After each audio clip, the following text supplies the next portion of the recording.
अस्सलामुअलैकुम नमस्ते सत श्री अकाल। तिमी तपाईहरु हेर्न सक्छौ अहिले smart boy channel. Smart boy च्यानलमा तपाईहरुको स्वागत छ।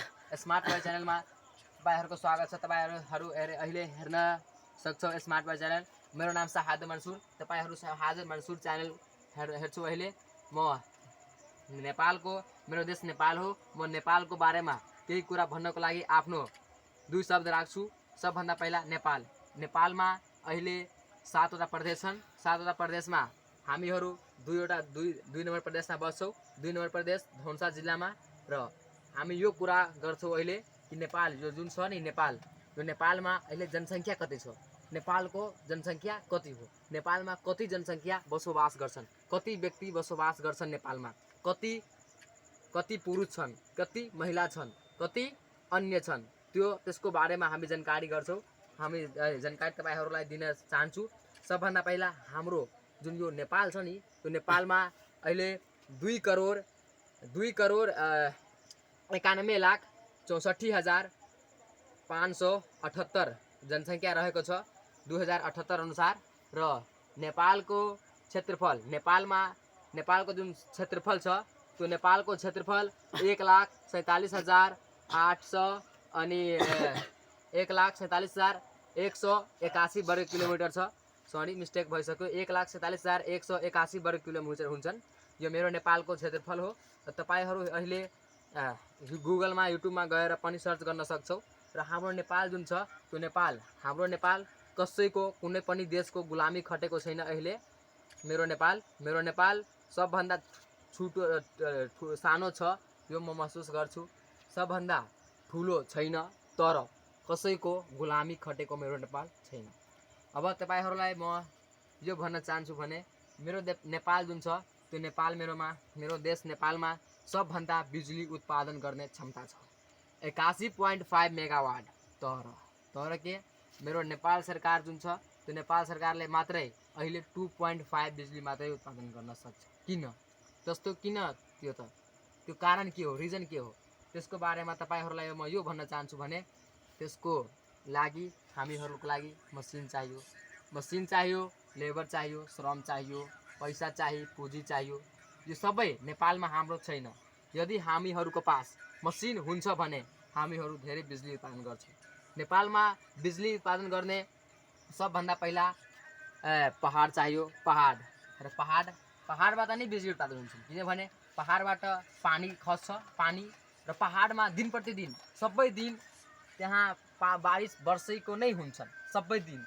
र बिजुली कसरी उत्पादन हुन्छ भने पानीको जुन रफ्तार हुन्छ नि, त्यसबाट नै बिजुली उत्पादन हुन्छ।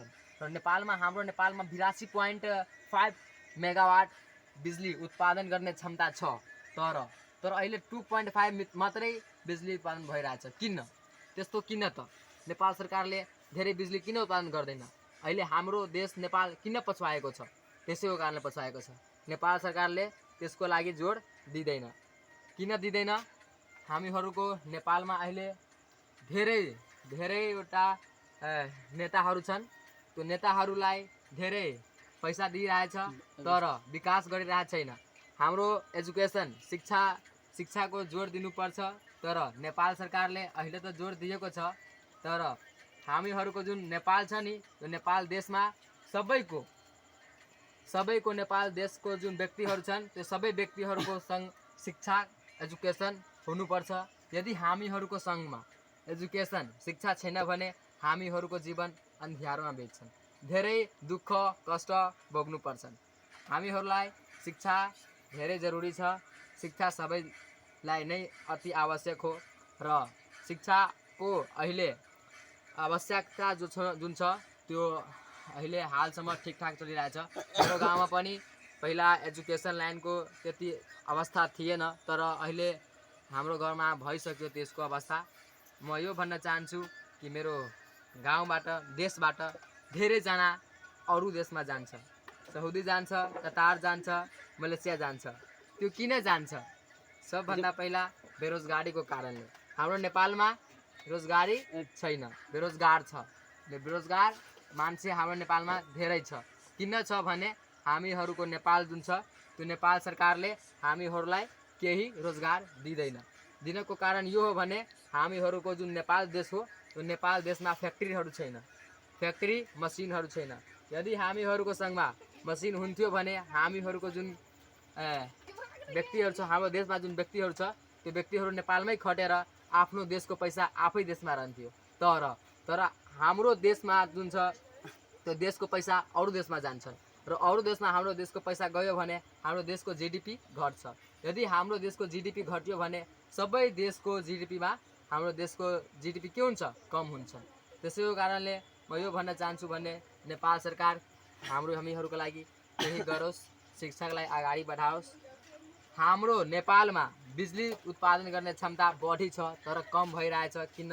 यसमा तपाईहरू जोड दिनुस्, यो भिडियोलाई सेयर गर्नुस्, हाम्रो नेपाल देशको अगाडि बढाउनुस्, पछाडि नलग्नुस्। हाम्रो देशको जनताहरू धेरै विदेशमा जान्छ, यसमा तपाईहरू ध्यान दिनुस्।